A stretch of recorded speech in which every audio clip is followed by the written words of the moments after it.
Kobi, un jeune homme d'origine africaine, entouré de ses frères, se prépare pour son mariage traditionnel. Il se plaignait de la longue liste de la dot que la famille de sa fiancée avait demandé quand sa grand-mère Jeanne entre dans la pièce. Grand-mère Jeanne, les yeux brillants de sagesse, sourit doucement et les invite à s'asseoir et commence à leur raconter. Il y a bien longtemps, dans un royaume d'Afrique, vivait un homme nommé Nokole. Il était reconnu pour sa grande sagesse et son tempérament calme. Il était respecté par les nobles comme par les gens du peuple. Ce qu'il aimait plus que tout au monde, c'était sa fille unique, Zola, à qui il avait enseigné tout ce qu'il savait. Un jour, un jeune homme nommé Bakala, venu d'une ville voisine, aperçut Zola au Macré. Il fut immédiatement séduit par sa beauté. Ce jour-là, ils discutèrent pendant des heures, comme s'ils se connaissèrent depuis toujours. Pour Bakala, c'était une évidence. Zola était la femme de sa vie. Bakala rentre chez lui et presse ses parents de demander la main de la jeune fille. Quelques jours plus tard, ils partirent, accompagnés de membres de la famille, pour rencontrer Nkole.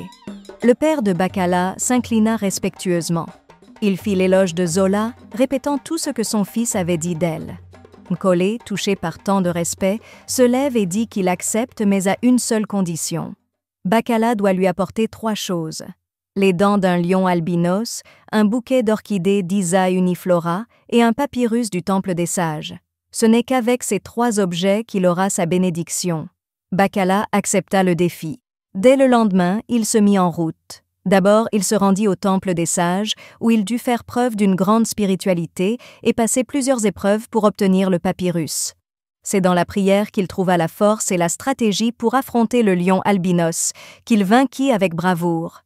Enfin, il escalada une montagne, affrontant la faim et la soif, pour cueillir l'orchidée rare. 1 an plus tard, Bakala fait son retour avec les 3 objets en main, escorté par sa famille. Nkole, ému, explique la raison de sa demande. C'était un moyen pour jauger la valeur du précédent à sa fille. Les dents du lion symbolisaient la force et le courage, l'orchidée, la persévérance, et le papyrus, la sagesse et la foi. Grand-mère Jeanne leur explique que la dot, c'est bien plus qu'une simple tradition. C'est un test de courage. Bakala, en langue kikongo, signifie « homme ». Un vrai homme est prêt à relever le défi pour prouver qu'il est digne d'honorer la femme qu'il aime. Et vous, que pensez-vous du prix à payer par amour?